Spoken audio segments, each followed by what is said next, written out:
They'll see you there. The idea. I'd like to see Lieutenant Hastings, please. Hastings. When's the next ambulance? Just a moment, nurse. I'll be with you in a moment. Royal Fusiliers. The new film has arrived. You'll probably find him upstairs watching.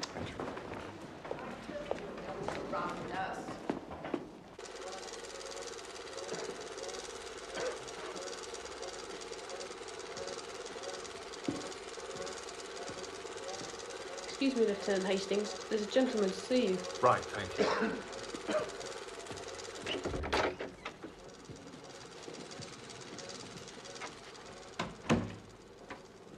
Do you recognize your old friends?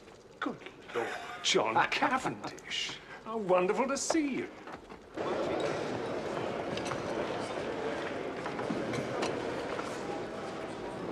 I tried to join up, but they said I was too ancient. What about your brother Lawrence? Is he practicing medicine yet? Well, he wasn't until the war. I don't know why he bothered to qualify. Then they made him go to work at the local hospital. He's still writing, though. Anything published? Stories, poems, bits and pieces in magazines. I suppose you heard Mother married again. Good heavens, no, I didn't know that. Some fellow turned up on the pretext of being Evie's second cousin or something. You remember Evie? Evie? Evie Howard. She's the mother's factotum companion, jack of all trades. Great sport, old Evie. Must have been after my time. Well, anyway, this fellow Inglethorpe turned up, and about a month later, the mater suddenly announced that she and Alfred were engaged. I mean, he must be 20 years younger than she is. Good Lord. Difficult situation for all of you. Difficult. It's damnable.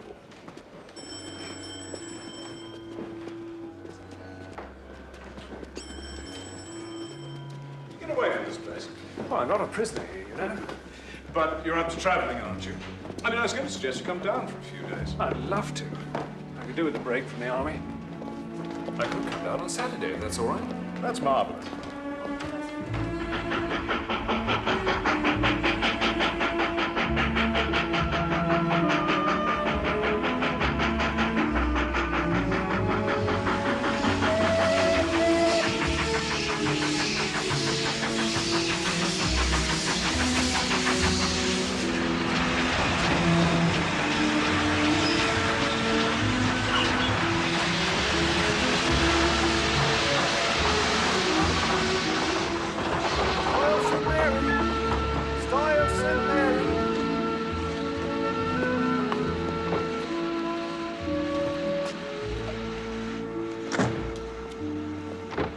Hastings. John, good of you to be here. Go on. Still get a drop or two of petrol, you see, thanks to the Minister of Agriculture. You have to do a lot of driving? Quite a bit. I have to visit every farm within a 20-mile radius once a month. I wonder if we've got time to pick up Cynthia and Lawrence. No, they'll have started from the hospital by now. Is Cynthia your wife? No, Cynthia's a protege of my mother's. The daughter of an old schoolfellow. She was left penniless, and my mother came to the rescue. She works in the same hospital as Lawrence and Malmesbury. Come on.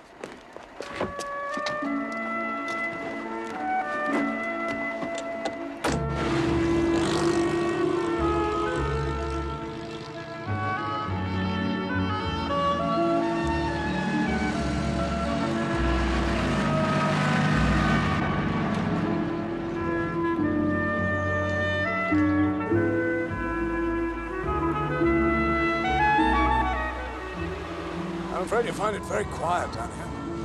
My dear fellow, after the joys of France, that's just what I want.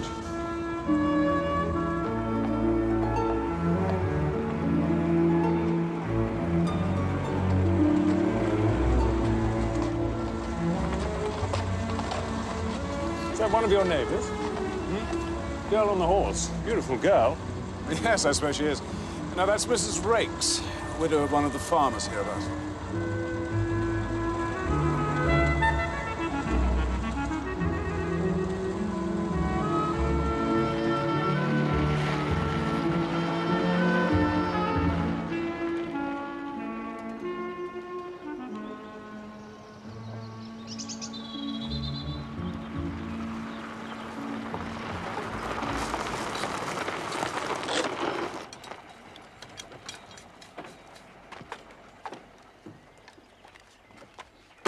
lady. Here's our wounded hero. Hastings, Miss Hard. How do you do? Better be careful, Lieutenant Hastings, or I'll recruit you for the weeding. No, only too delighted. Don't be polite. You'll regret it later. In case of refusal, Lady Tadminster might open the fete on the first day, and Mrs. Crosby on the second. But what about the Duchess? Lieutenant Hastings has arrived, Mother. Why, Mr. Hastings, after all these years, are you quite recovered from your wound? Oh, yes, pretty well, you know, Mrs. Inglethorpe.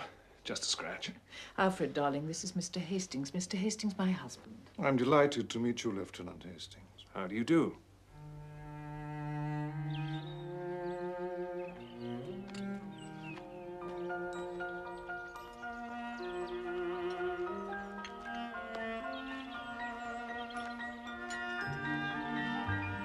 Mary.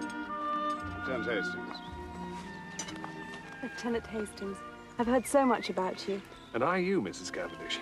John's a lucky man. Ah, seed cake.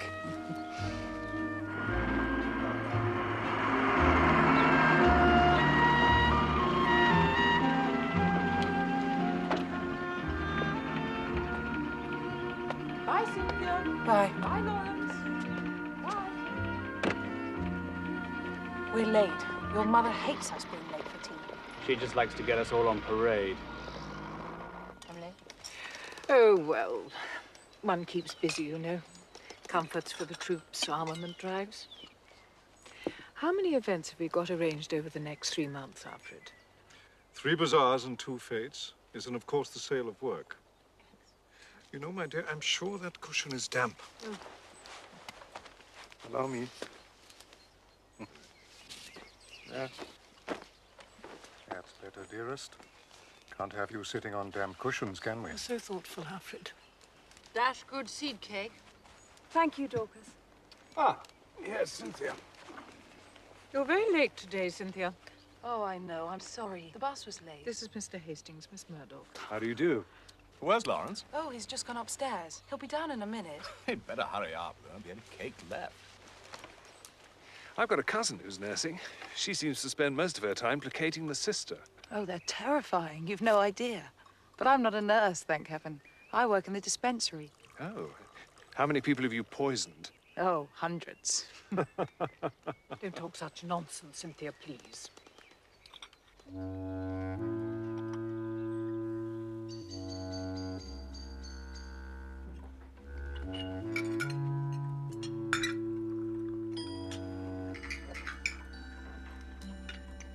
And what will you do after the war, Lieutenant Hastings? Well, you may laugh at me, but I've always had a secret hankering to be a detective. I was in Belgium before the war, and I ran across a very famous detective there. What were you doing in Belgium? Duck shooting, actually. This detective was down from Brussels investigating a murder in the village. I think I was a suspect for a time because the victim was shot with the same sort of gun as I had. How frightful. Oh, no, not really. My system's based on his, though, of course, I've progressed rather further. He was a funny little man, a great dandy, but wonderfully clever. I love a good detective story. Dr. Wilkins was saying yesterday that owing to the ignorance of the more uncommon poisons among the medical profession, there were probably countless cases of murder that went quite unsuspected. Can we talk about something else? My brother's a bit sensitive about this, being a medical man himself.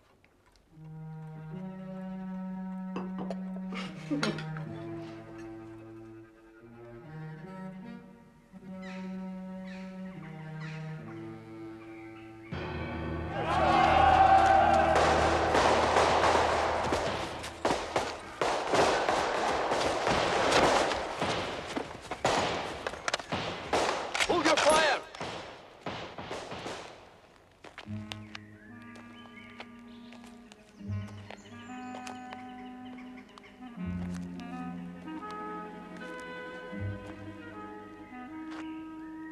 Another example of the English bucolic beliefs, Anagallis arvensis. In English, the scarlet pimpernel. It is believed that when this flower is open, it is a sign of a prolonged spell of the fine weather. It is seldom seen open in this country. Something the matter, Monsieur van der Staat? He wants to know why we have to speak English all the time. He finds it tiring. Because, Monsieur van der Staat, in this country, we are the guests. If we are to gain the confidence of the natives, we must learn their ways. You men, where are the rest of your platoon? They're dead, sir. At least, they said they wasn't, but the umpire said they had to be. Well, get rid of these civilians anyway.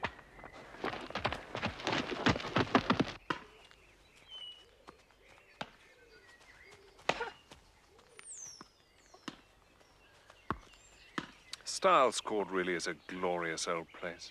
Yes. Yes, it is. It'll be mine someday. And our house in London, too. I managed to persuade Mother that Inglethorpe's got no right to them, no moral right, anyway. As it stands at the moment, I get the houses, but Inglethorpe gets all the money. Can't your brother help out? Lawrence? No. We're an impecunious lot. My mother's always been awfully good to us, I must say. That is, up to now. Since her marriage, of course. Come on.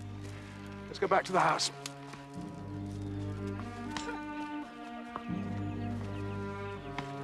Do you remember the song that the British soldiers taught us?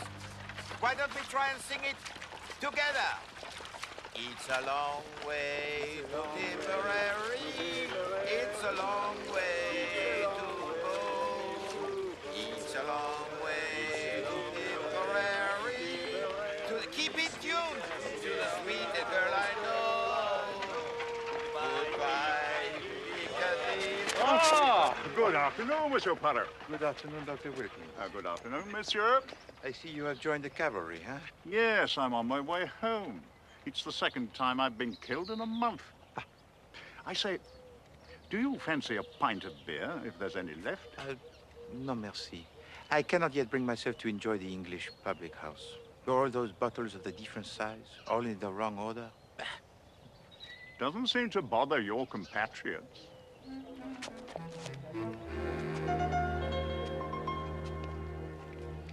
What is the use? I try to instill in them a sense of order and method. Always they disappear into the public house.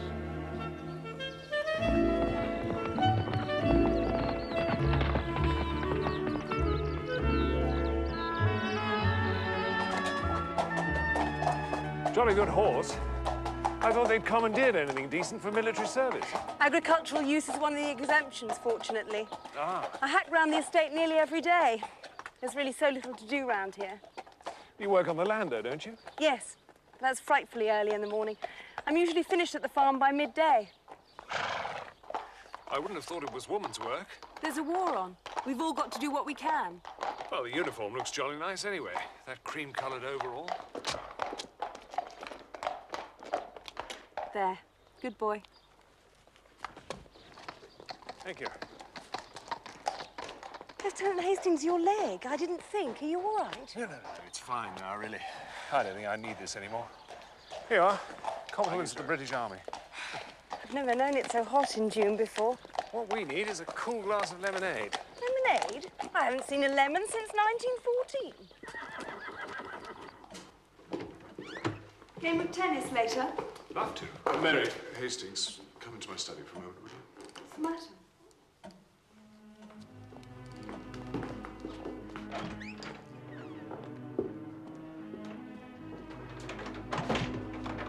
There's a deuce of a mess. Evie's had a row with Inglethorpe. She's off. Oh? She's leaving, given in her notice. You see, she went to see the mater, and they had a... Well, I've spoken my mind anyway. Evie, this can't be true. True enough. I'm afraid I said some things to Emily she won't forget or forgive in a hurry. Oh, Evie. You're an old woman, Emily, I said. And there's no fool like an old fool. The man's 20 years younger than you. Oh, no. Well, I'm sorry I had to do it. I had to tell her. I said, I'm going to warn you, Emily, whether you like it or whether you don't. That man would as soon as murder you in your bed as look at you. He's a bad lot. Good God. What did you say? Oh, Wicked calumnies, wicked lies, wicked woman, darling Alfred, etc., etc. Ended up by saying the sooner I left her house, the better. So I'm off.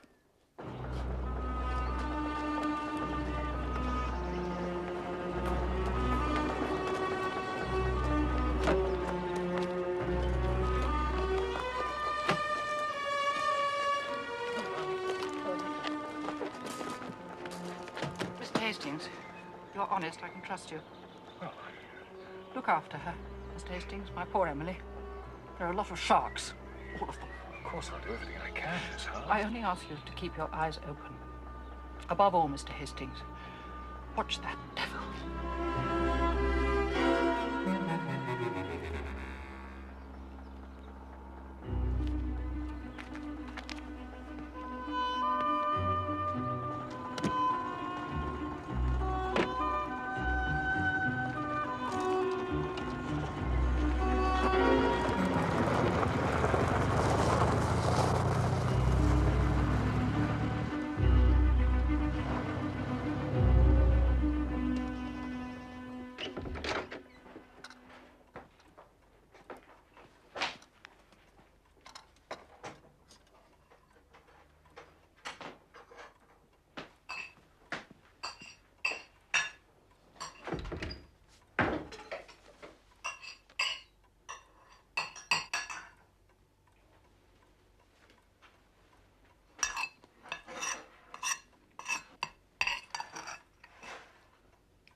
It's almost too hot, isn't it? Too hot? I shouldn't be surprised if we had a thunderstorm.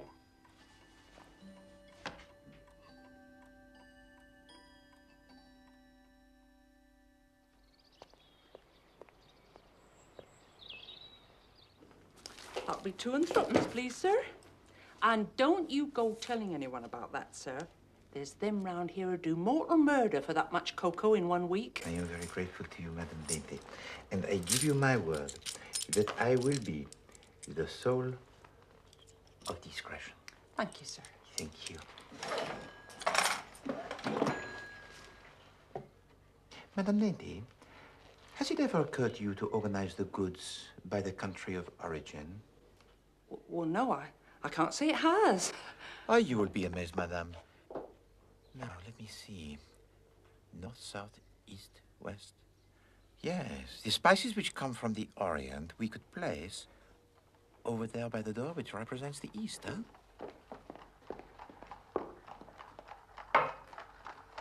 Voila! All you would need to remember is from where came each article to lay your hand on it quickly and with efficiency.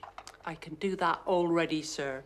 And anyway, as far as I'm concerned, everything comes from the wholesaler in Malmesbury. Ah, yes, Madame Dainty, but you... Half a dozen stamps, please. Very good, sir. Hastings? Good Lord. Monsieur Poirot. It is indeed mon ami Hastings. I was talking about you only the other day. Ah, mon ami, mon ami.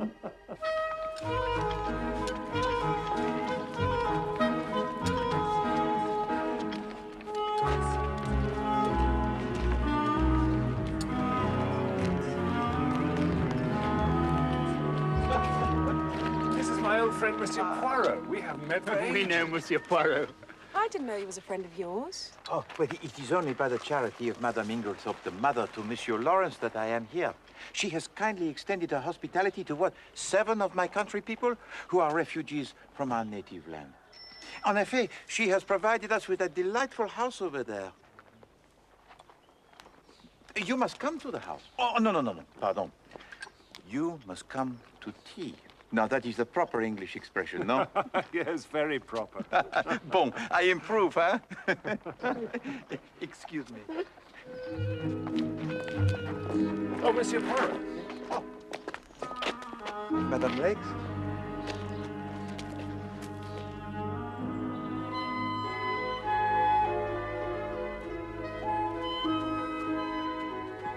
I've told you before. It's none of your business. It is my business. Not content with carrying on a sordid affair with this woman, I now find you are squandering large sums of money on her? It's not a large sum of money. It's a love, anyway. No, no. My mind is made up. And you need not think that any fear of scandal between husband and wife will deter me. I have plenty of you. I have given you a roof over your head, and this is the way to pay. He's such a dear little man. You've been entertaining a celebrity unawares. No, it's you. Is there anything the matter, Aunt Emily? Of course not. Oh, Dorcas, bring me some stamps, will you? Yes, you're looking awfully tired, Mum. Didn't you ought to be resting? Yes. No, not now. I've some letters I must finish before post time. Have you lighted the fire in my bedroom? Yes. I'll go to bed directly after supper.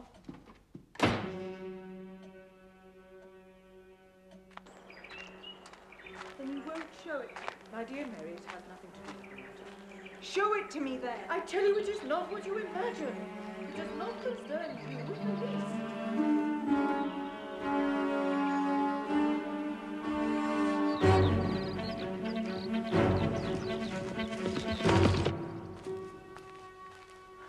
I say, there's been a most frightful row. I got it all out of Dorcas. Yes, I know. I just overheard Mary and Mrs. Inglethorpe. No, between Aunt Emily and him. Oh, I do hope she's found him out at last. I'm sure he's a fortune hunter. Well, Dorcas happened to be near the door. Apparently, it was a real old bust-up. Oh, I wish I knew what it was all about.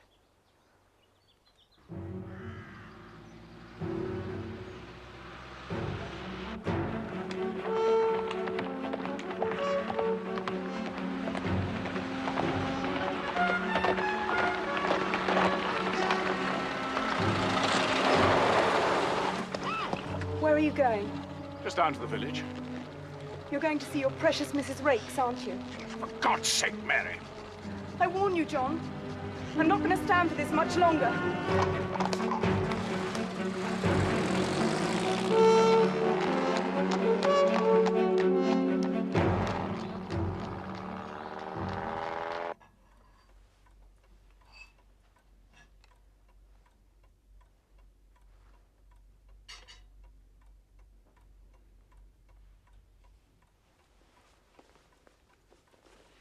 I'll have my coffee in my room.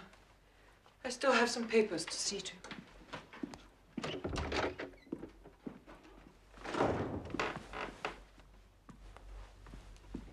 I read in the newspaper that the first American divisions are due in France next week.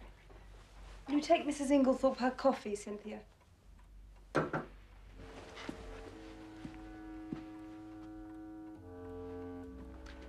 Shall we have our coffee in the drawing room?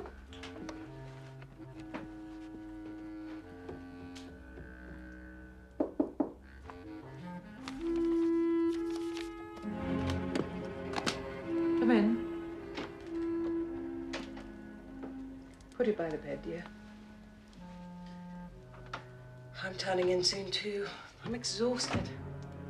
I'll take some sleeping powders. Just light the lamp before you go. Yes. It'll be dark soon.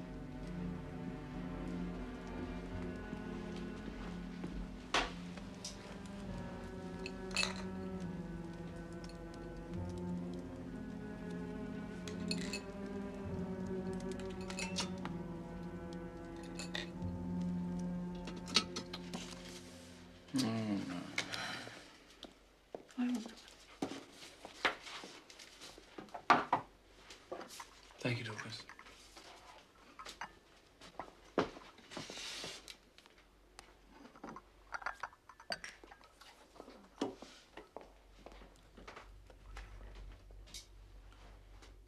I have to go down to the village to see our agent about those estate accounts. And no one needs it up for me. I'll take the latchkey.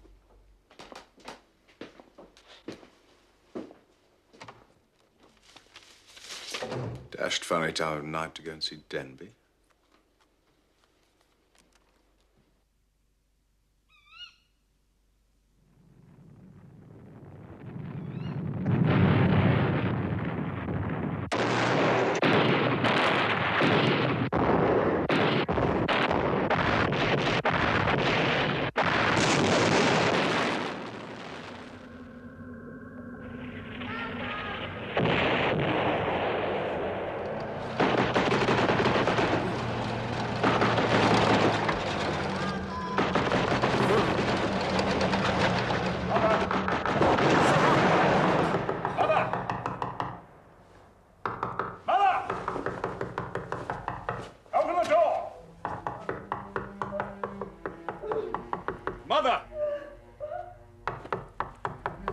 Mother! Open the door! What are we going to do? Mother seems to be having some kind of fit. She's locked herself in, though. Try going through Mr. Inglethorpe's room, sir.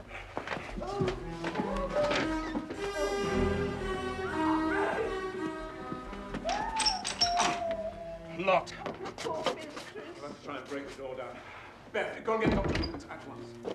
There's a door on the other side. You said it was Usually bolted, sir. try.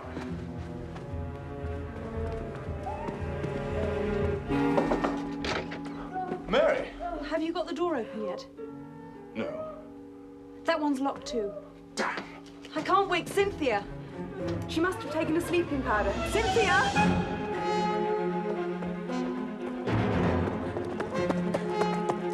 Try it here. 1, 2, 3. This way. 1, 2, 3.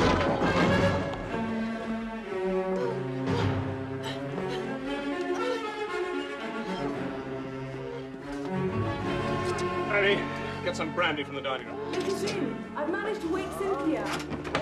You're right. I took a sleeping powder. What's the matter? Oh, better now.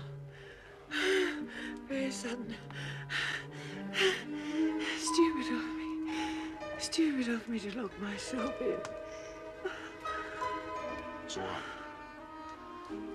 It's all right. Feeling a little better now.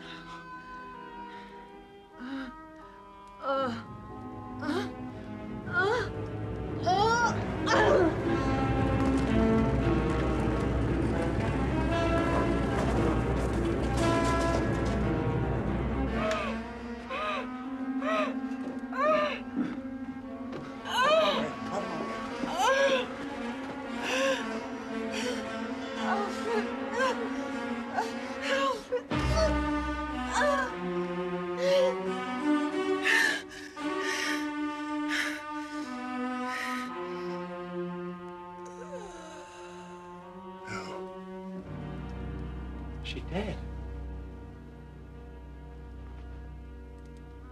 Oh, God.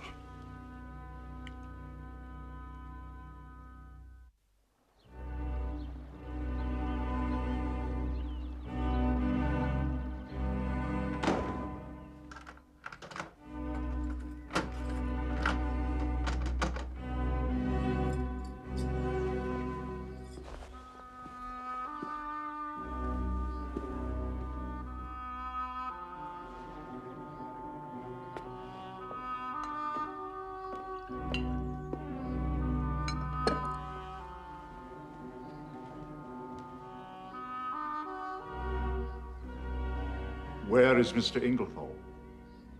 He's not in the house. Where is he? Mr. Cavendish, I would like your consent to a post-mortem, then. But that's not necessary. Surely it was a heart attack. Oh, no, I'm sorry. Mrs. Inglethorpe showed classic symptoms of strychnine poisoning. That can't be.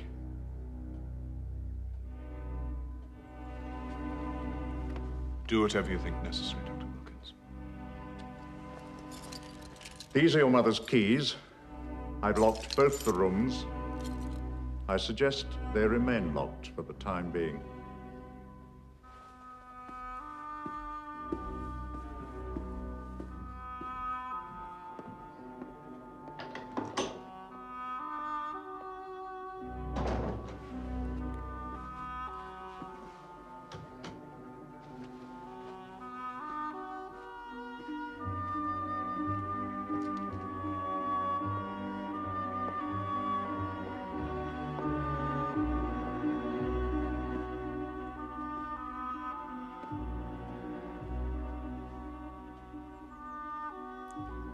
You remember my speaking of my friend Poirot, the Belgian in the village?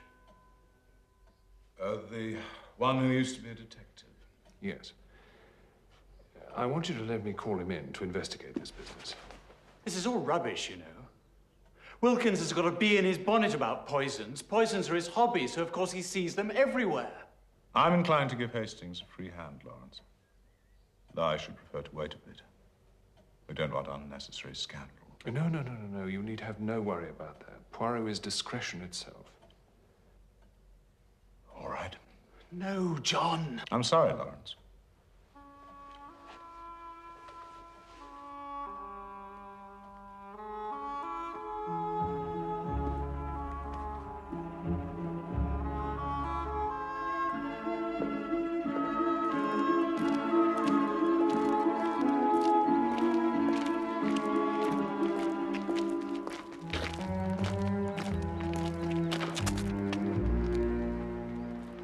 Dear God, this is terrible, my poor wife. Well, where have you been? Denby kept me late last night. Then I discovered that I'd forgotten the latchkey. Denby gave me a bed so that I wouldn't have to arouse the household. Oh, my poor Emily. She was so self-sacrificing. She overtaxed herself. Now, I'd better get on my way. Yes. Yes, of course.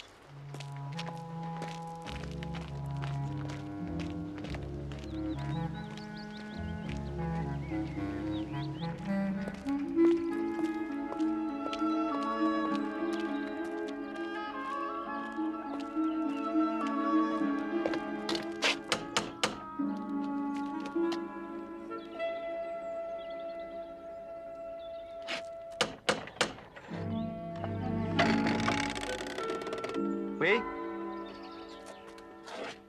Monsieur Poirot, good morning. Ah, Hastings. You rise early? Mrs. Inglethorpe is dead. One moment.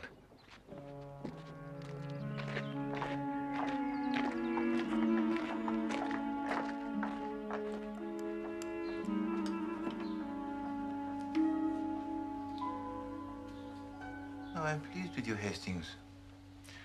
You have a good memory and have given to me faithfully the facts. But of the order in which you present them, I say nothing. Truly, it is deplorable. No, but I make allowances. You are upset. Later, when you are calmer, we will arrange the facts neatly, each in his proper place. And those of importance we will place on one side, and those of no importance, we blow them away. But whatever allowances I make, I cannot escape the fact that you have omitted one piece of evidence of the paramount importance. Oh, what's that? You did not say to me if Madame Inglethorpe ate well last night. Well, as far as I can remember, she hardly ate at all. She was obviously upset, and it had taken away her appetite. I see. Yeah?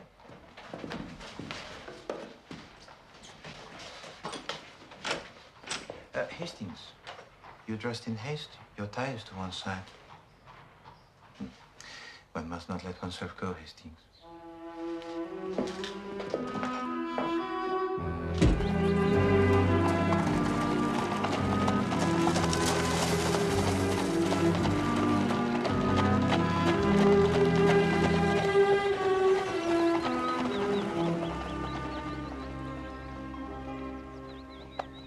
Why did you want to know if Mrs. Inglethorpe ate well last night?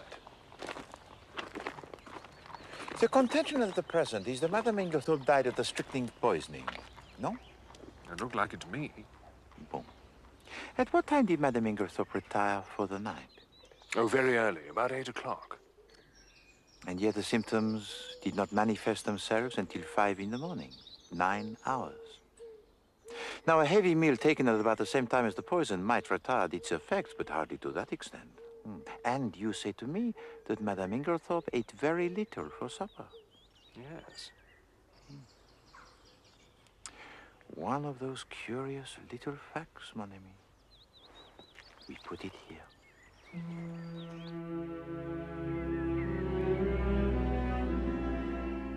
This is a very dreadful business, Monsieur Poirot. Hastings has explained that we're anxious to avoid publicity. I comprehend perfectly. You know Inglethorpe's back. Yes, I met him. It's damn difficult to know how to treat him. That difficulty will not exist for long. The key to the room, if you please, monsieur. Oh, of course.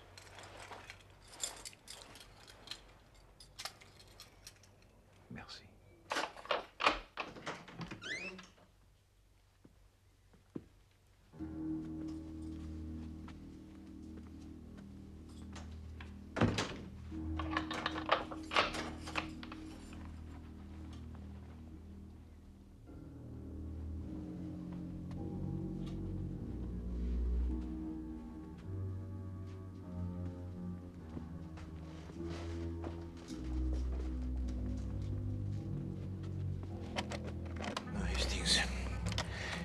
must leave this until the lawyer of Madame Inglethorpe is present.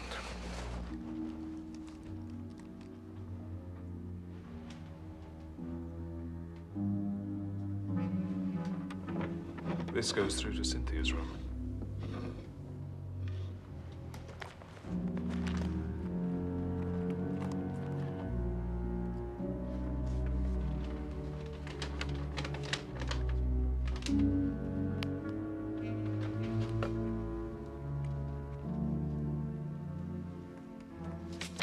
What is it? We shall see.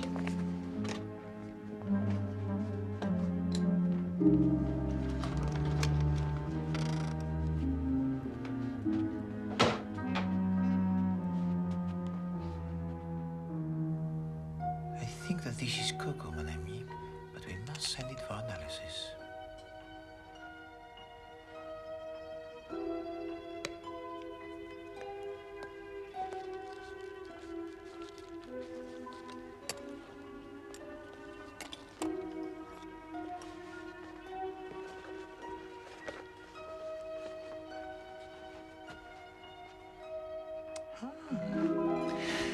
Regarde, mon ami.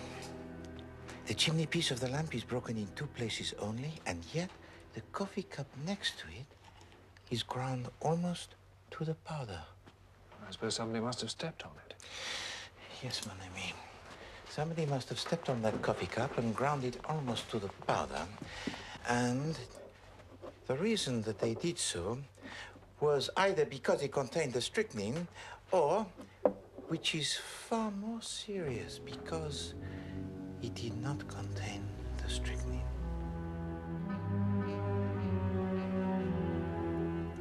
I wonder what is that?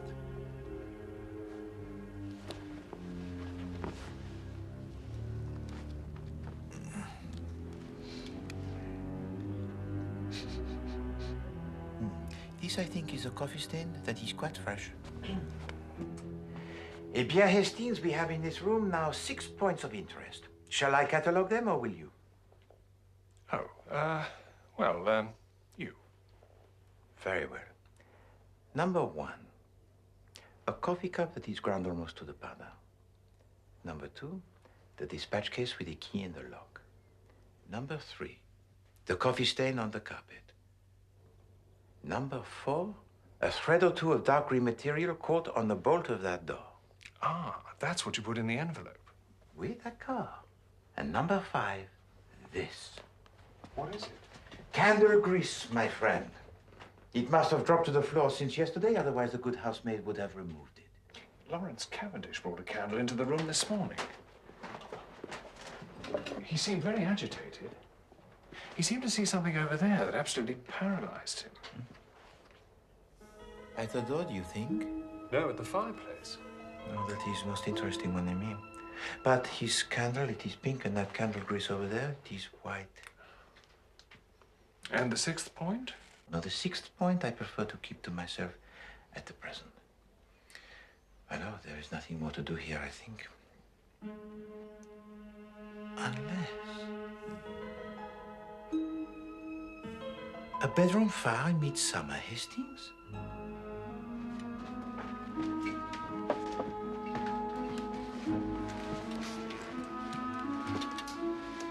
A fire warms, but it also destroys. There might be... Ah! Voila! What do you think of that, mon ami? Very thick paper. Much thicker than ordinary writing paper. And? A will. This could be a fragment of a will. That could be will and testament. Exactement. Just as I expected. Tell me, mademoiselle, did your mistress have in her wardrobe a dress that is dark green? No, sir. Does anyone in the house possess a dress that is dark green? No, sir. Not that I know of. Very well. We will leave that and pass on. I would like to ask you, if I may, 1 or 2 questions about the afternoon of yesterday. Yes, sir. Your mistress, she had a quarrel?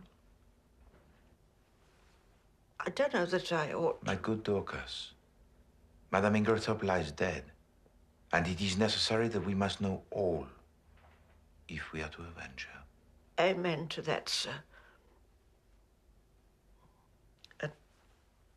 Naming no names, there's one in this house none of us could ever abide.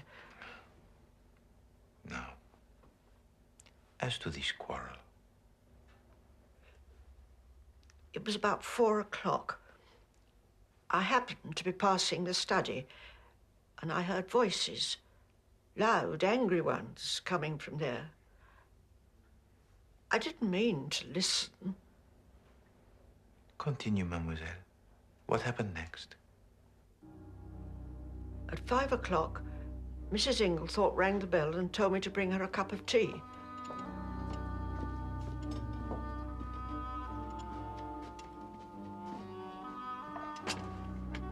She looked dreadful, sir. Your tea, Mum? I've had a great shock, Dorcas. I'm sorry for that, Mum. I don't know what to do. Scandal between a husband and wife is a dreadful thing. These few words and everything's changed. Never trust a man, Dorcas. They're not worth it.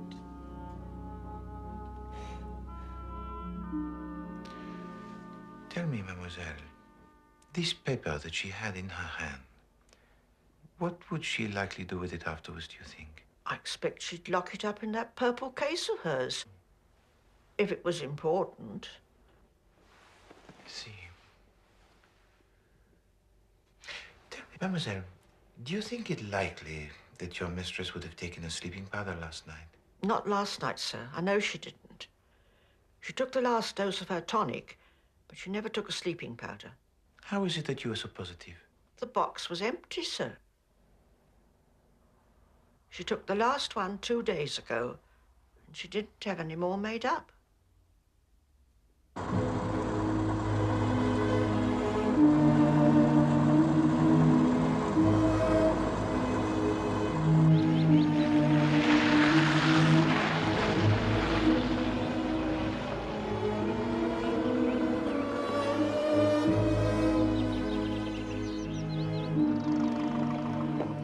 Oh, Miss Howard, it's so good to see you again. Terrible time to come back, Dorcas. Evie. Started the moment I got the wire.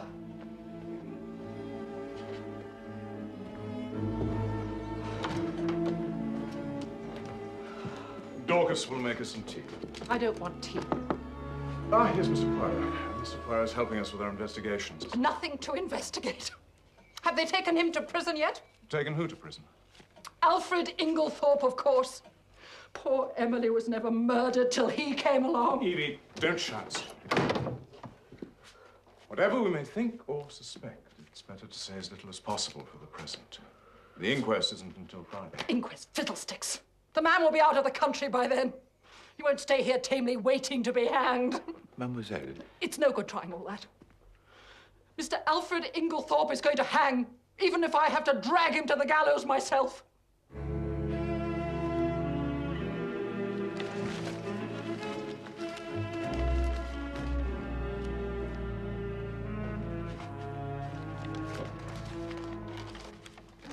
How did you know that Mrs. Inglethorpe took sleeping powders? Ah, because Hastings, I found this in the drawer of the washstand in her bedroom. It was this that was the number 6 of my catalogue. But if the last powder was taken 2 days ago, it can't be that important. Probably not.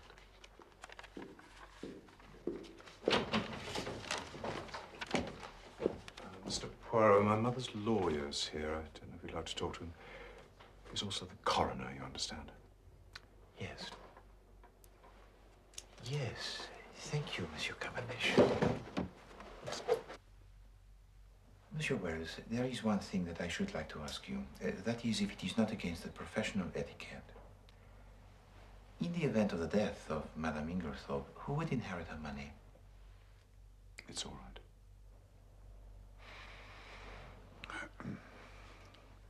By her last will, dated 2 months ago, she left this and her house in London to her eldest son, Mr. John Cavendish. The remainder of her fortune goes to Mr. Inglethorpe. Yeah, and suppose that unknown to you, she made a new will. It's always possible, of course. There was a new will. What? Where is it now? Burnt.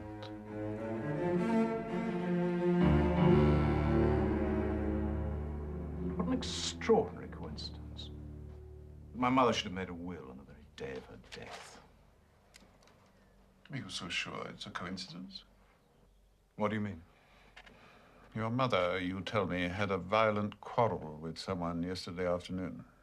In consequence of that quarrel, she very suddenly and hurriedly makes a new will. She told no one of its provisions. The will disappears, and she takes its secret to her grave. I fear there is no coincidence here. What do you mean?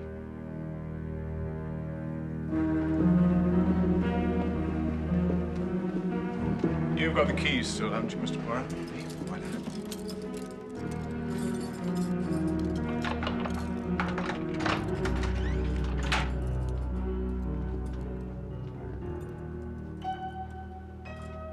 My mother kept some things in this. Well, you will need the key because I locked it this morning. It's not locked now. Milton, c'est impossible. But I have had the key in my pocket for all of the day. Encore une affaire. This lock, it has been forced.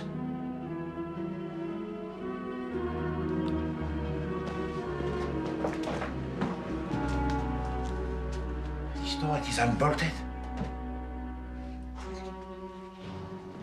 Why? When? There must have been something of great importance in that case. Something that connected the murder with the crime. What? That I do not know.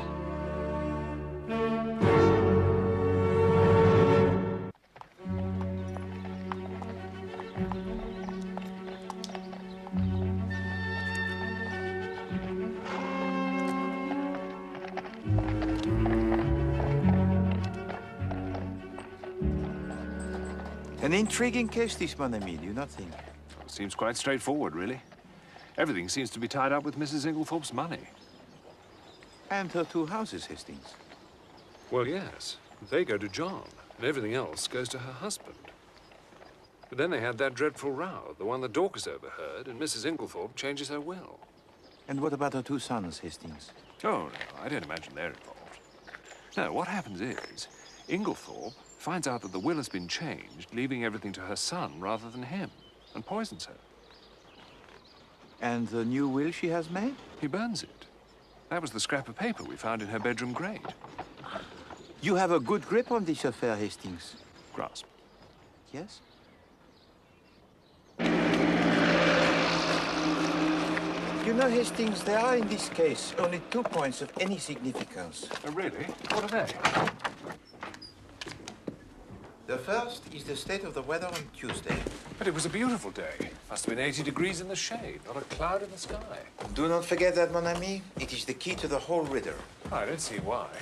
All right, then what's the second point?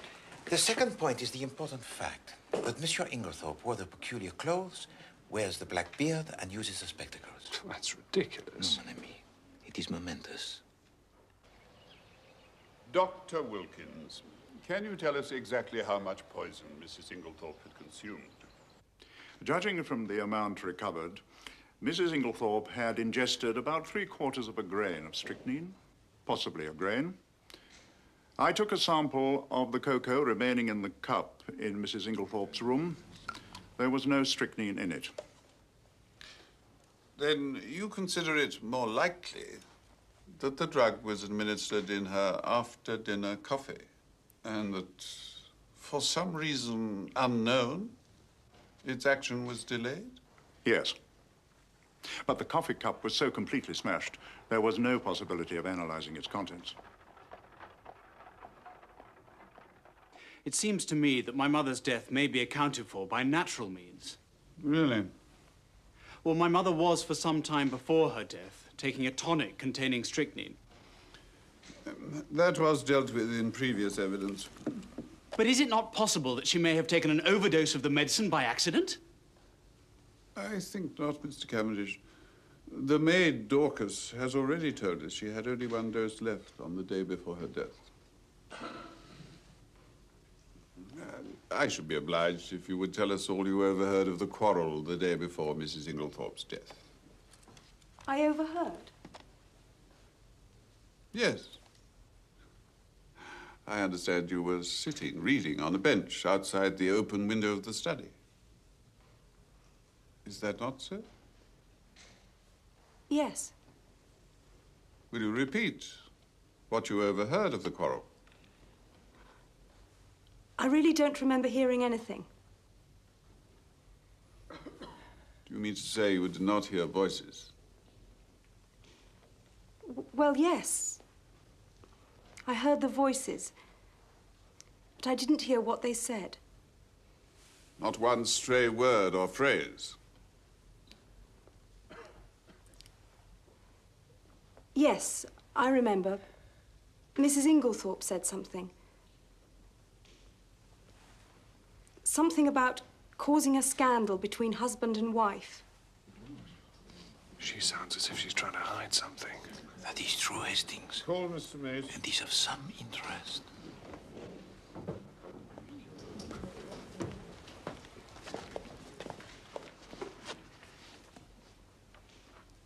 I swear by Almighty God that the evidence I shall give shall be the truth, the whole truth, and nothing but the truth.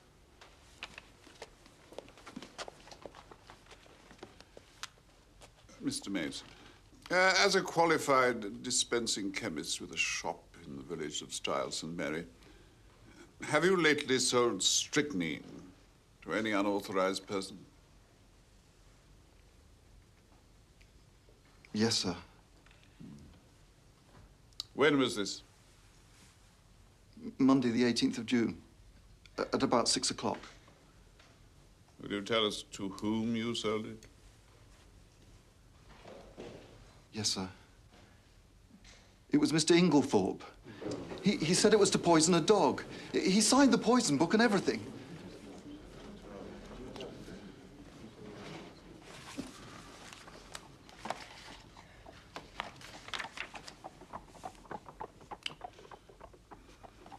Very well. Thank you, Mr. Mason.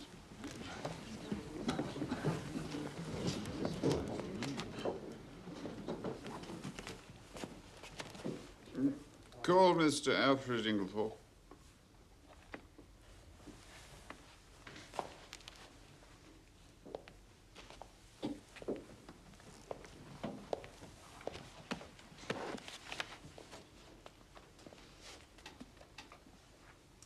I swear by Almighty God that the evidence I shall give shall be the truth, the whole truth, and nothing but the truth.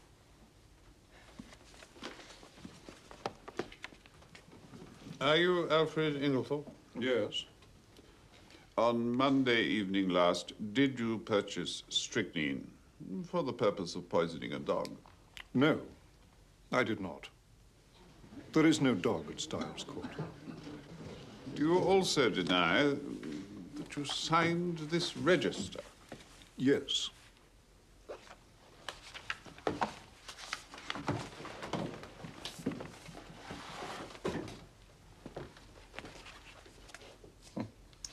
That is not my signature.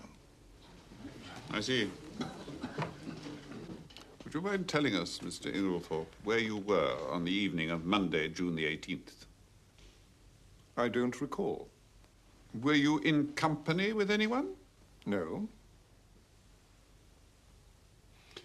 I'm to take it, then, that you decline to say where you were at the time that Mr. Mace positively recognized you as entering the shop to purchase strychnine.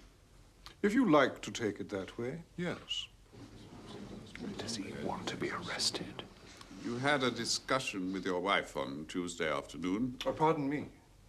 You are misinformed. I had no quarrel with my dear wife. I was absent from the house the entire afternoon. Have you anyone who can testify to that? You have my word. There are two witnesses who have sworn to having overheard your disagreement with Mrs. Inglethorpe.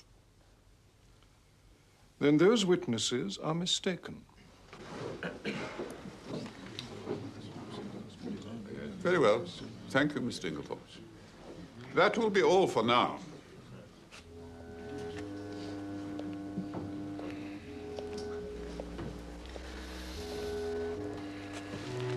Members of the jury. He's put a noose right round his neck. Perhaps. Consider your verdict. Hastings, do you know who is that man by the door? Testimony of Dr. Wilkins that the deceased, Mrs. Inglethorpe... That is Detective Inspector James Japp from Scotland Yard. And if I'm not mistaken, the man next to him is also from Scotland Yard. Things are moving quickly, my friend. Perhaps too quickly.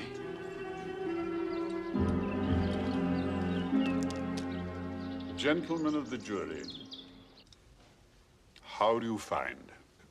Willful murder by some person or persons unknown. And is that the verdict of you all? It is.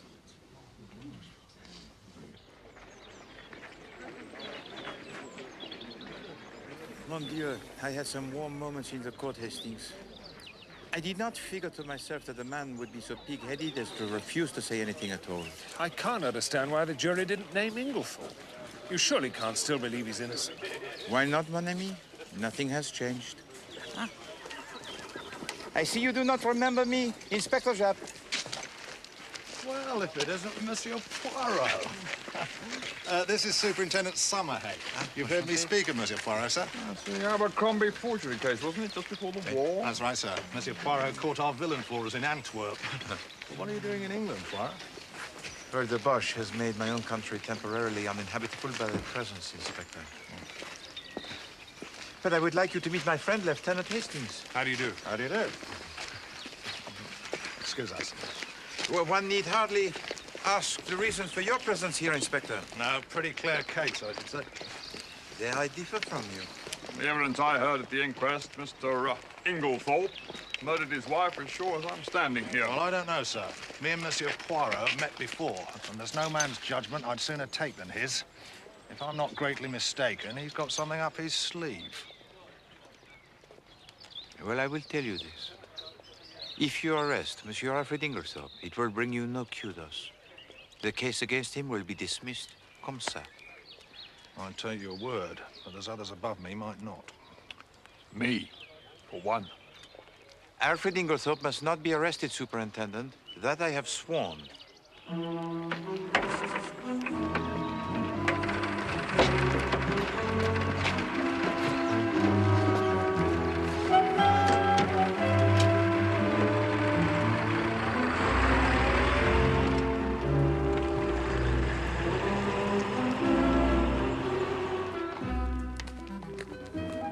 Have you ever been to New York, Hastings? New York? No. No. It is a beautiful city. Beautiful. There, each street is at right angles to each avenue, and each avenue is numbered nicely, first, second, third, fourth. Man is in command there.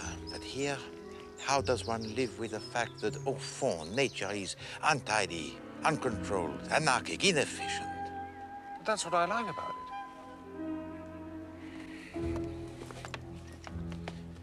Hastings, did it not strike you as peculiar that Monsieur Lawrence Cavendish has suggested that his mother might have been poisoned by accident? Oh, it seemed quite a natural suggestion for a layman to make. But he is not a layman. You have told me yourself that he has a degree in medicine. Yes, that's true. I'd forgotten about that. And then there is also Madame Cavendish. What did you make of her attitude? Well, it seems inconceivable that she should be shielding Inglethorpe, but that's what it looked like. Oui, d'accord. A great deal that was peculiar showed itself today. Where are we going, Poirot? To see the beautiful Madame Rex, Hastings. Oh, she's an absolute corker, you know. Thank you. No, Hastings. I am going to see the beautiful Madame Rex. You, I fear, are far too impressionable for this particular task.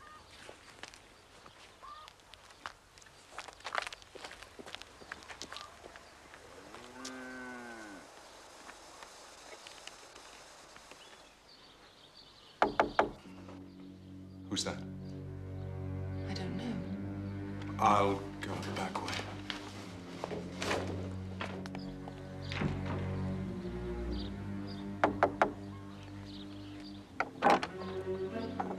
Bonjour, Madame Riggs.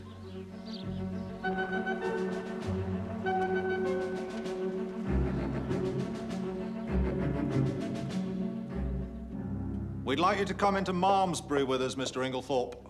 Malmesbury? To the station. You're arresting him, are you? About time, too.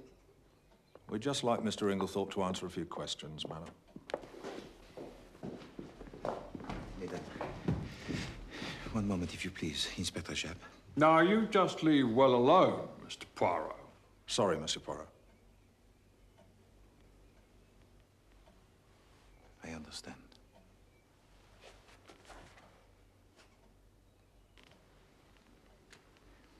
Superintendent, I beg of you to allow me to ask to Monsieur Inglethorpe just one question. Go on, then. Thank you, Superintendent. Monsieur Inglethorpe, do you still refuse to say where you were at 6 o'clock on Monday afternoon? Speak. Very well. Then I must speak for you. You? How can you? I speak. Listen. I, Hercule Poirot, affirm that the man who bought the strychnine poison on Monday afternoon at 6 o'clock was not Alfred Inglethorpe. For at 6 o'clock on that day, Monsieur Alfred Inglethorpe was at Tadminster.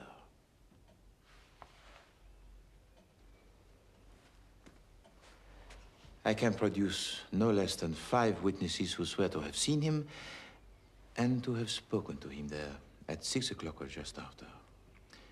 And as you may know, Tadminster is at least 8 miles from the village. My word, Poirot. You're the goods. Didn't I tell you so? These witnesses of yours are all right, I suppose. Voila. I have made a catalogue of them, names and addresses. You will find them all perfectly genuine. They even include the charming Madame Riggs. Didn't I tell you so?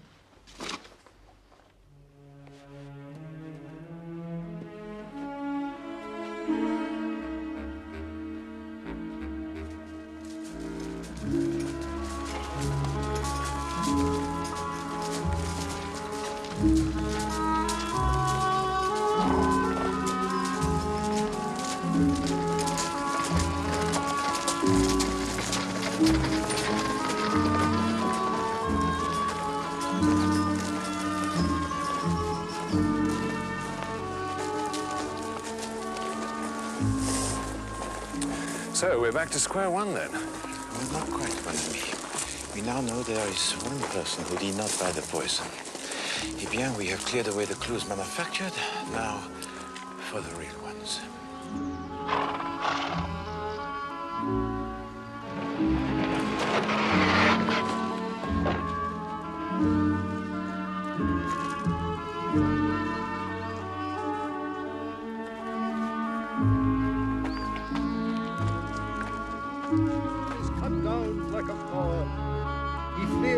As it were a shadow, and never continueth in one stay.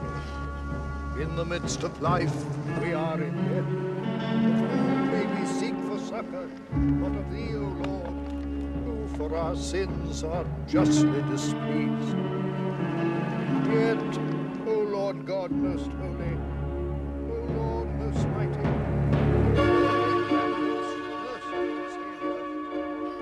deliver us not into the bitter pains of eternal death.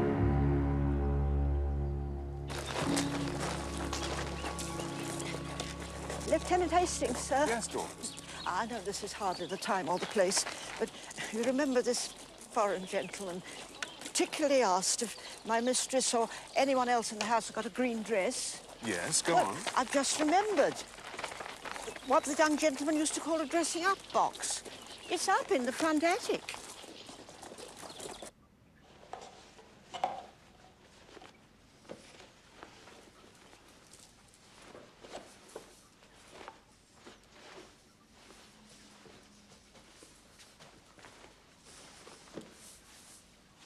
This is green.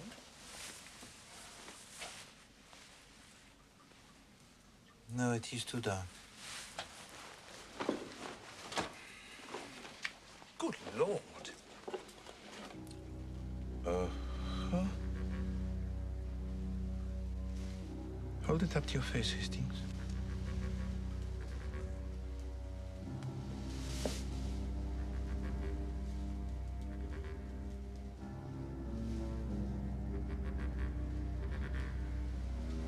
Do you think it's the one? I do. It is trimmed exactly to the same shape as the beard of Monsieur Inglethorpe. The question is, who put it there? Someone with a great deal of intelligence, Hastings. He chose to hide it in the one place where his presence would not be remarked. But we must be even more intelligent. We must be so intelligent that he does not suspect us of being intelligent at all. Absolutely. And there you will be invaluable, mon ami. Come.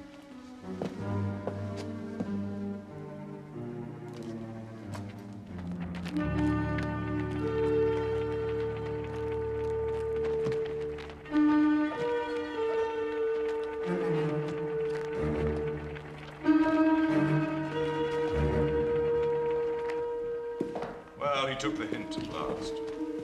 Come on. He's moved out. Gone to the hotel at Malmesbury.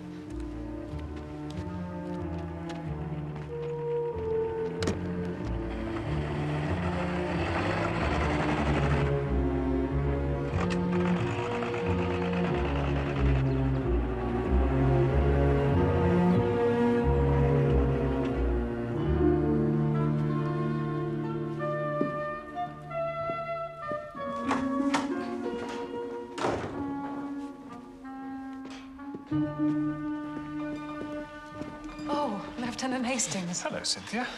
Just the man I was looking for. I want to talk to you. Can I steal him away from you, Mr. Poirot? Steal him away? Ah, pardon, yes, by all means, Mademoiselle Murdoch. Hastings, how I envy you, huh? To be stealed away by such a charming young lady. Excuse me.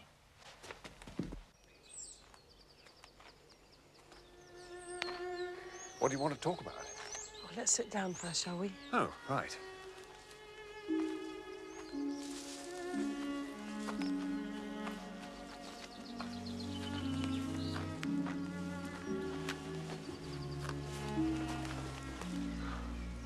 Lieutenant Hastings, you've always been so kind.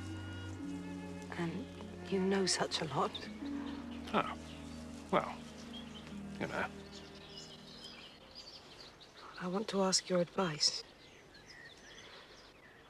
You see, Aunt Emily always said I should be provided for. Well, I suppose she forgot. Or didn't think she was likely to die. Anyway, I'm not provided for. I don't know what to do. Do you think I ought to go away from here? Oh, good heavens, no. They don't want to part with you, I'm sure. Well, Mary does. She hates me. Hates you? I don't know why. And he can't bear me either. Oh, well, now, there I know you're wrong. John's very fond of you. Oh, yes, not John. I meant Lawrence. Not that I care whether Lawrence hates me or not. Still, it's rather horrid when no one loves you, isn't it? But they do, Cynthia. I'm sure you're mistaken. There's John and Miss Howard. Lawrence never speaks to me if he can help it. And Mary can hardly bring herself to be civil to me. And well, I don't know what to do. Oh.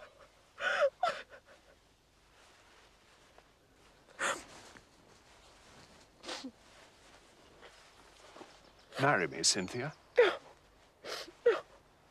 Oh, don't be silly. I'm not being silly. I'm asking you to do me the honor of becoming my wife. Oh, that's perfectly sweet of you. I don't see there's anything to laugh at. There's nothing funny about a proposal of marriage. No, there isn't. And you ought to be careful. Because somebody might accept you next time. Goodbye, Lieutenant Hastings. You've cheered me up no end.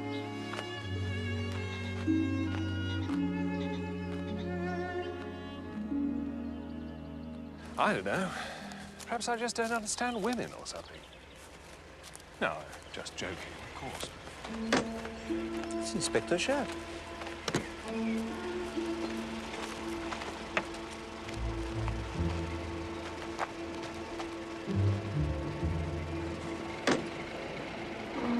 Hastings, who is that with him in the back of the car? Looks like Lawrence Cavendish.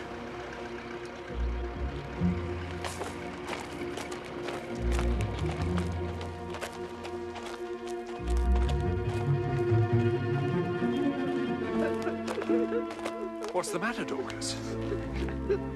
Those wicked detectives. They've arrested Mr. Cavendish. Arrested Lawrence? No, not Mr. Lawrence. Mr. John.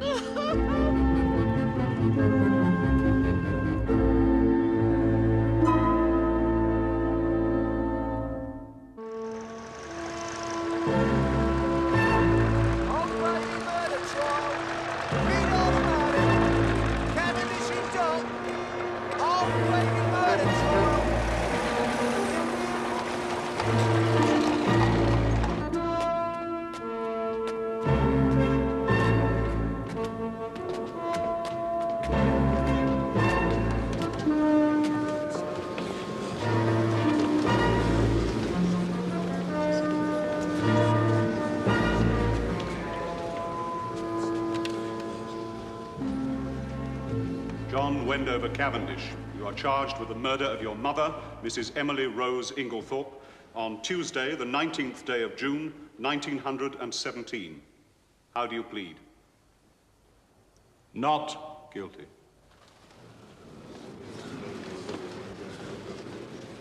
Members of the jury, as you all know, willful murder is a hanging matter. And the murder which you will hear described is a most horrible, premeditated, and cold-blooded one. The poisoning of a fond and trusting woman by her own son. The accused and his wife lived in some luxury at his mother's house, Styles Court. Entirely supported by her, Mrs. Inglethorpe had been their kind and generous benefactress. I will call witnesses to show how the prisoner was at the end of his financial tether. You will also hear how the accused had been carrying on an intrigue with a certain Mrs. Rakes, a local farmer's widow, and how he had plotted to get his mother to make a will in his favor, and how, when he believed that she had changed that will, he murdered her and destroyed the new one.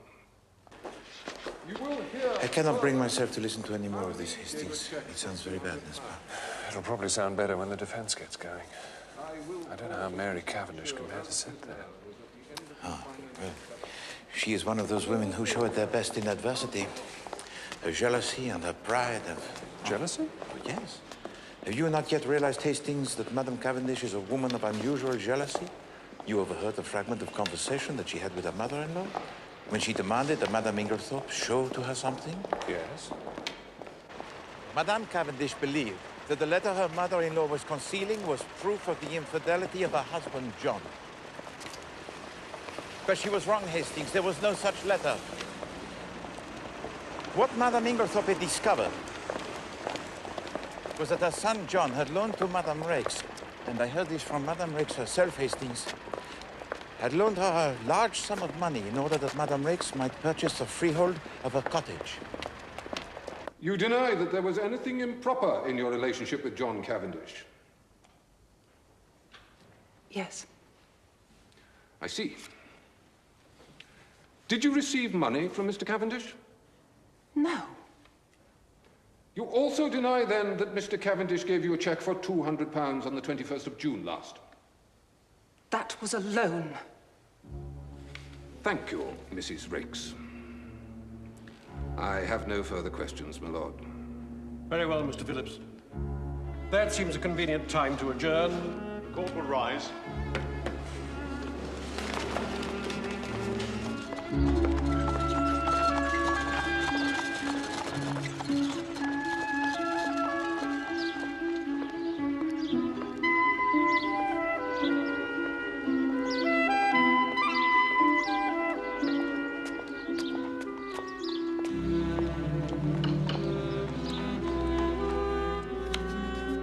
Is this your first time in London, Poirot?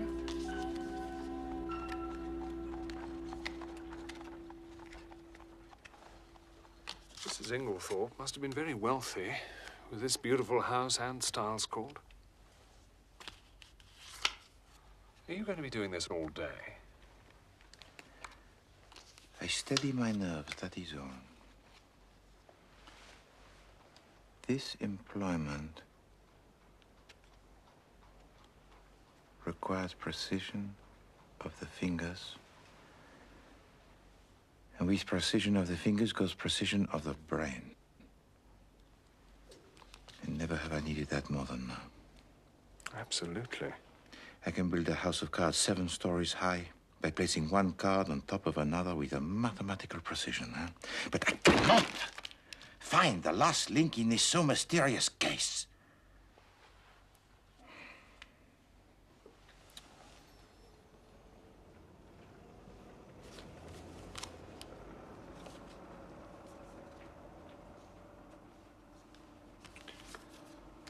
Well, you've got a steady hand, Poirot, I must say. I think I've only ever seen your hand shake once.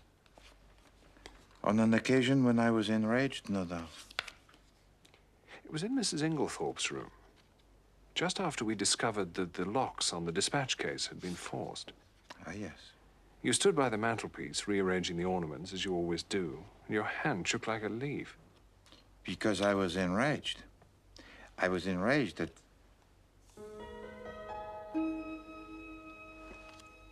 Oh, mon Dieu! What is it? I have an idea, that is all, but... Mon Dieu! A garage!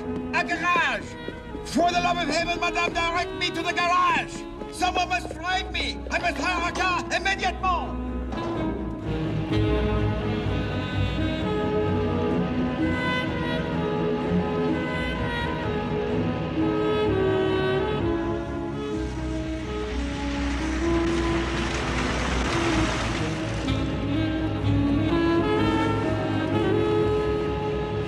Can you go no faster, driver?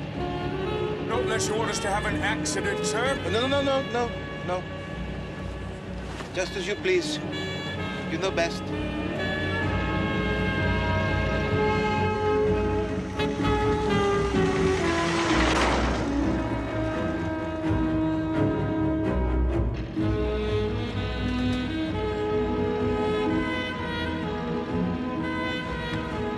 The correct position for your hands on the steering wheel is 10 minutes to 2, is it not?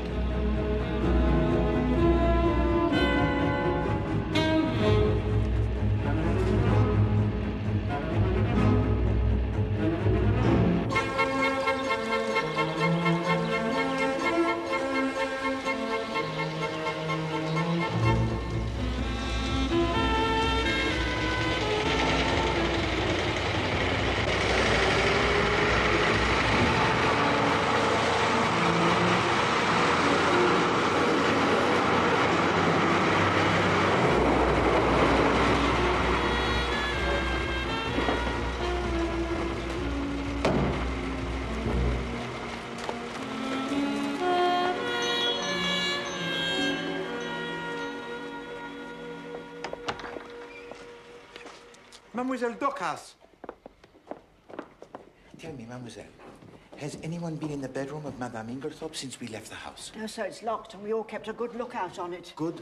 Mr. Poirot? Yes? Keys. Thank you.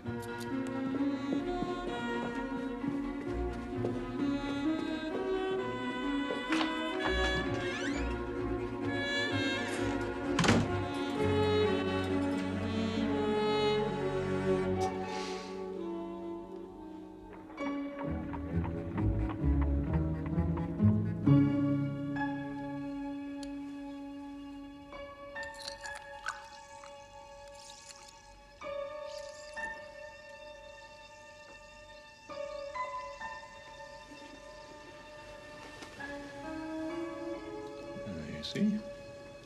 Already the strychnine is beginning to precipitate and fall to the bottom. In a few hours, it'll form colorless crystals. Which remain at the bottom of the liquid? Which remain at the bottom of the liquid.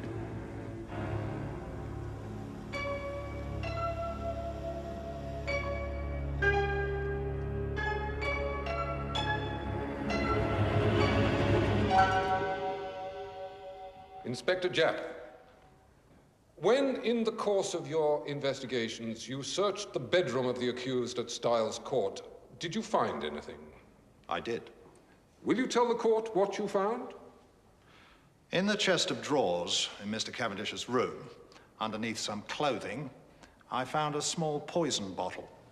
It was empty. Will you produce Exhibit D?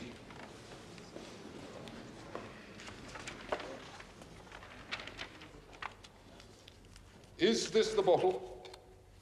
Yes, sir. Did you have the bottle examined? I did. It was examined by the laboratory at Scotland Yard and was found to contain traces of strychnine.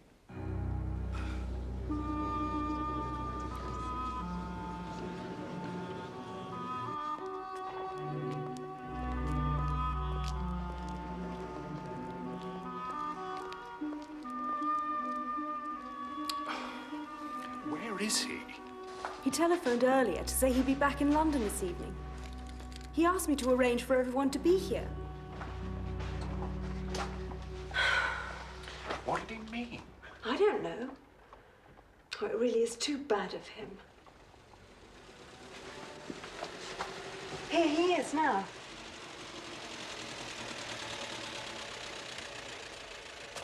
No. Oh, that's Inspector Japp.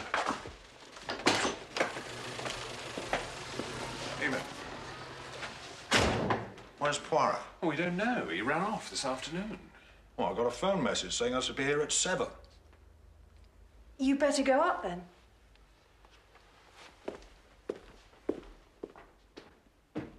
I haven't had my tea yet, you know.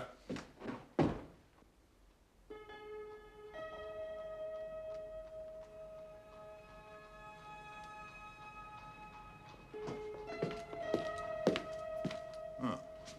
Good evening. May I ask what's going on? You may ask, madam. If you get any reply, you might let me know.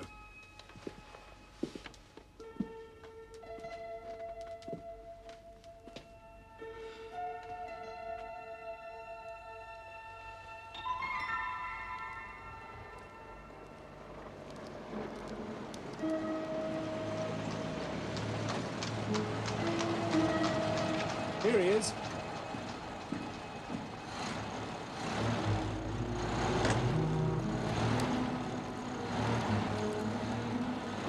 What on earth is he doing? Seems to be getting a drive for a driving lesson.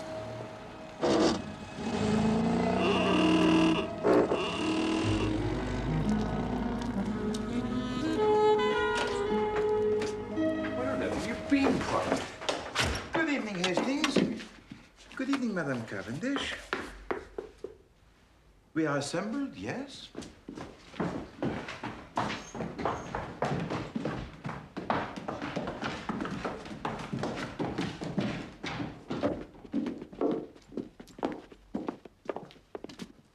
Bon.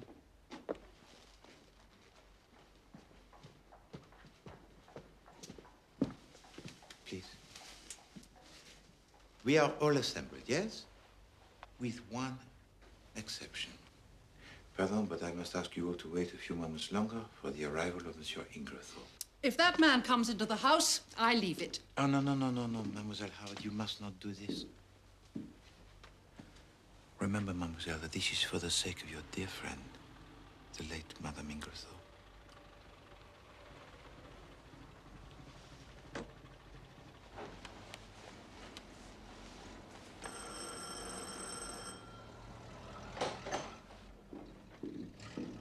Why have I been summoned? What's going on? Wish I knew, old boy.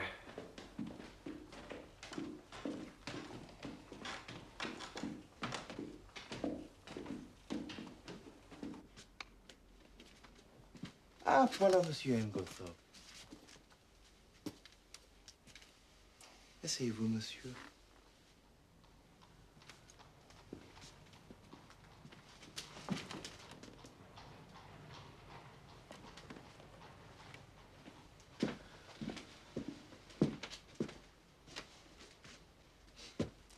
Mesdames et Messieurs, good evening. As you all know, I was invited to investigate this case by Monsieur John Cavendish, who tonight in his prison cell awaits the verdict of the jury. I at once examined the bedroom of the deceased, and I found several things indicative. To take first, a fragment of dark green material. I found it caught on the bolt of the communicating door between that room and the room of Mademoiselle Cynthia. Now, for a long time, I did not recognize it for what it was, this material. It was a piece torn from a green land armlet. At Styles, there was only one person who worked on the land, Madame Cavendish. Therefore, it had to be Madame Cavendish who entered the room by that door. But that door was bolted on the inside. When I examined the room, Hastings, yes. But in the first place, we only have the word of Madame Cavendish to say that the door was locked. And in the confusion that followed, there was ample time for her to bolt it again. No, I am convinced that Madame Cavendish was actually in the room when the deceased was taken ill. Her reasons for entering the bedroom of Madame Inglethorpe are to do with her terrible jealousy. For she had learned of the existence of a letter, but it was this letter that she had confronted Madame Inglethorpe about, and which she believed would show the proof of the infidelity of her husband with Madame Riggs. At that moment, she was quite literally mad with her jealousy, mad enough to creep into the bedroom of her mother-in-law in order to retrieve that paper.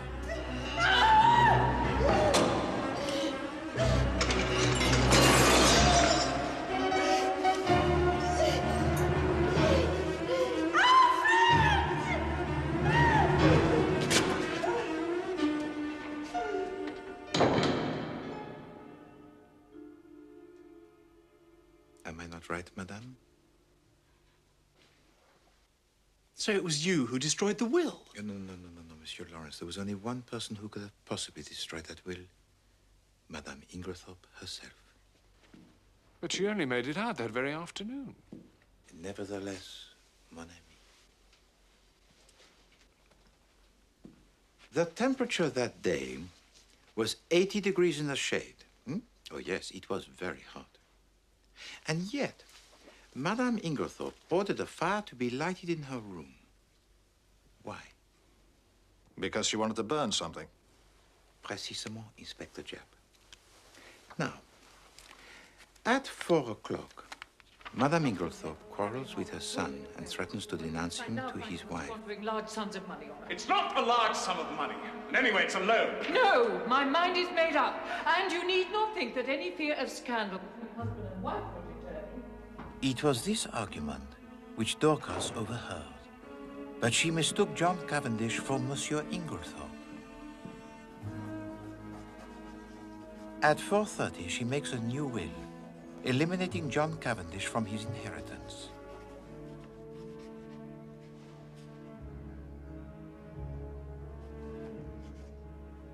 Now I must conjecture, but I believe my conjecture to be correct. She writes a letter to her lawyer, Monsieur Wells, asking him to call on her to finalize the new will. She finds she has no stamps in her desk. So she goes to the desk of her husband to see if he has any stamps.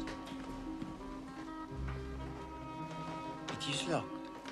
So she opens it using her own key. She discovers a paper. That very paper that Madame Cavendish believed to be the written proof of the infidelity of her husband, John, but was in fact far more serious. Is this really necessary? All we need to know is who put the poison in my mother's coffee and why the poison took so long to act. Yes, that is very true, Monsieur Lawrence, but here we have the little problem, you see, because Madame Inglethorpe, she did not drink the coffee. What? No. The stain on the carpet was the coffee. She must have spilled it before she could drink it. But feeling in need of a hot drink, she heated up a cocoa and drank that. If the strychnine wasn't in the coffee, and we know it wasn't in the cocoa, where was it? Now I will pose to you the little question. What third medium was there readily to hand? A medium so suitable for the disguising of the strychnine that it is absolutely extraordinary that no one has thought of it. Hastings? I've no idea.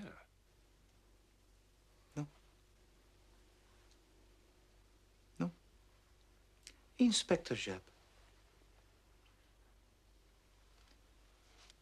Her medicine.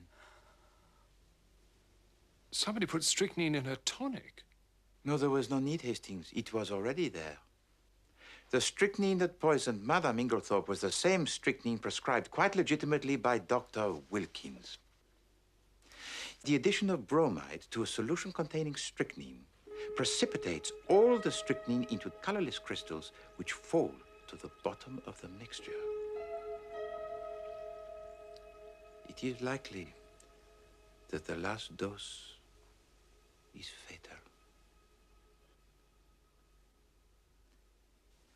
Someone added her sleeping powders to her tonic. Yes, Inspector. But the last link in the chain was a paper one, huh? But it was not a will. You see, our murderer wrote a letter. And that letter accepted. There was nothing to connect the murderer with the crime. But Madame Inglethorpe found the letter, locked it in her dispatch case, and took it to her room. It became essential that that letter should be retrieved. Without it, certain doom faced our murderer. But I had already locked the briefcase of Madame Inglethorpe on the morning of her death. At the very moment of trying to retrieve the letter, I was approaching the room with Monsieur John Cavendish or Monsieur Wells, the lawyer. Evie's going to do more harm than... Desperately, the murderer looks for somewhere to conceal it. But there is no way in the room of destroying the letter. In a moment, the letter is torn into 3 long strips. You've got the keys still. Rolled into the spills and placed amongst the other spills on the mantelpiece. The murderer then unbolts the door to the room of Mademoiselle Cynthia and gets away. My mother kept some things like this. And there, mes amis, they remained until they were found by Poirot. Oh, yes. The little gray cells have done well today.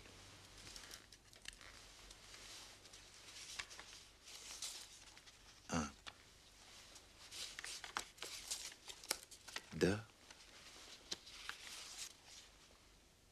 2, 3.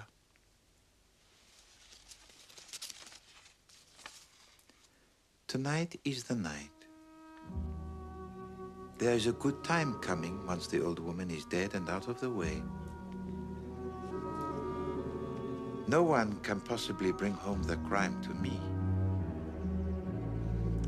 That idea of yours about the bromide was a stroke of genius. We must... And here the writer breaks off. It must warm your heart to know that your lover thought so fondly of you that he could not bear but to bring himself to write to you at this so important moment. Mademoiselle Howard.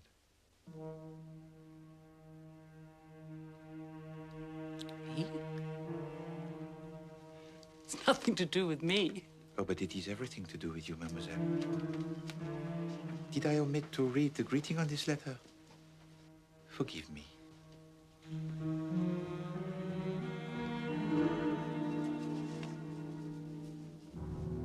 My dearest Evelyn.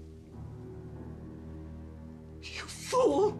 You bloody fool! Quiet, Evie. No, it is too late for silence, Monsieur Inglethorpe. The handwriting on this letter shouts your guilt. You are a heartless murderer. How dare you make such an accusation? Monsieur Inglethorpe. You do disappoint me.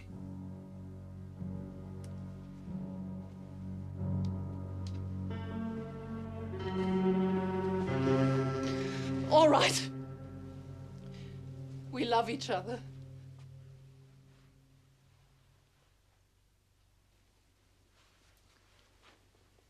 Take them away, Inspector Japp. Do you think we were going to sit and wait for the old bitch to die? We deserve the money anyway. And I'm not sorry. I'm not the least little bit sorry. Mr. Inglethorpe, madam.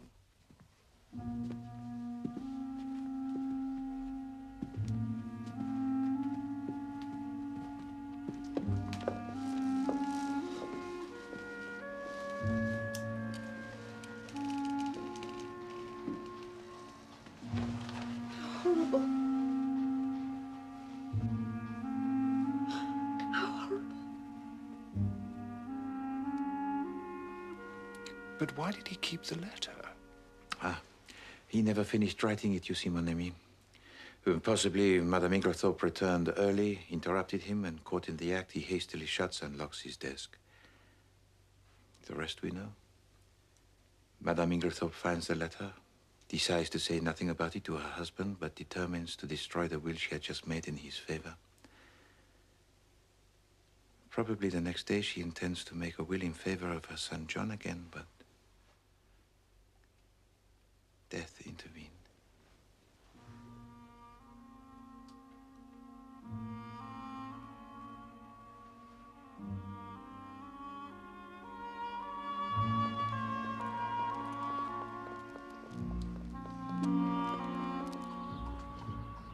I can't tell you how awful it's been, Monsieur Poirot. I've had the worst 6 weeks of my life. I never for one moment believed you did it. Inspector Japp and the whole of Scotland Yard believed it, Hastings. Poor mother. It's all over now. It's a good thing we had Monsieur Poirot. I really don't know how to thank you, Monsieur Poirot. It was nothing, Monsieur. I thought I was done for. You must learn to have faith in Poirot. Monsieur Poirot. Madame. Come on, John. I want to hear everything about it.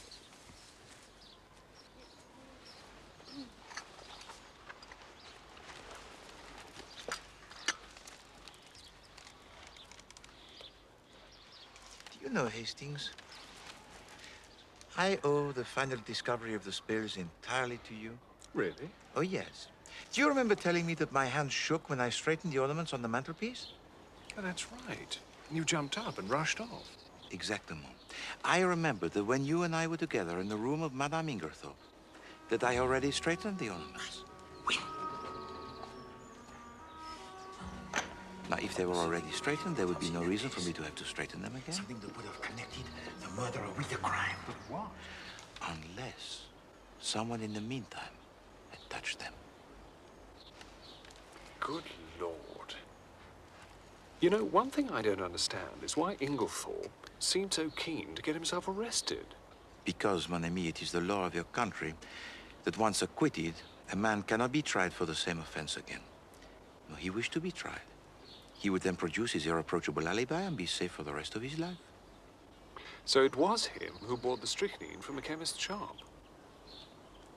No, Hastings. Have you not yet realized that it was Mademoiselle Howard who went to the chemist shop? Miss Howard? Mais oui. Of course, she was heavily disguised. The clever devils. It is good to see them reunited, is it not? That silly entanglement with Madame Rex forgotten. The things men and women do for love. Oh, oui. One thing you haven't explained is the peculiar behavior of Lawrence Cavendish. I'll never forget the way he looked when we went into Mrs. Inglethorpe's room. That is because you thought he was staring at the mantelpiece, yes, Hastings? Whereas, in effect, he was staring at the door to the room of Mademoiselle Cynthia, right next to the mantelpiece. He saw that door, it was unbolted. But he swore it was bolted. Exactement.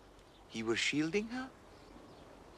When Monsieur Lawrence saw that the door to the room of Mademoiselle Cynthia was unbolted, he jumped to the conclusion that she knew something about the matter.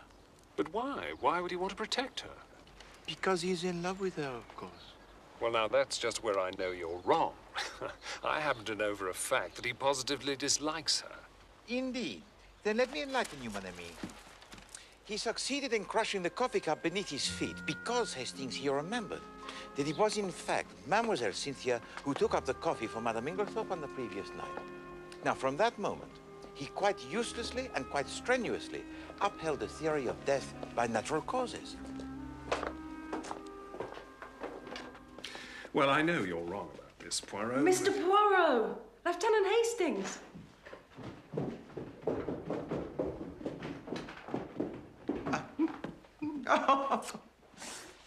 Oh, you're both such dear men. Well, we want to tell you something. We? You are both to be offered congratulations, is that not so? Congratulations? Well, Cynthia and I are to be married. When are Mary and John? Oh, they're, Come on.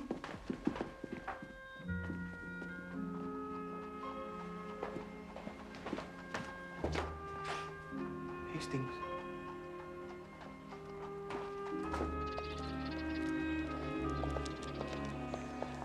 What a wonderful girl. I shall never understand women. Console yourself, mon ami.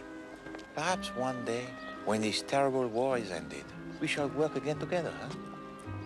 And Poirot will explain all to you.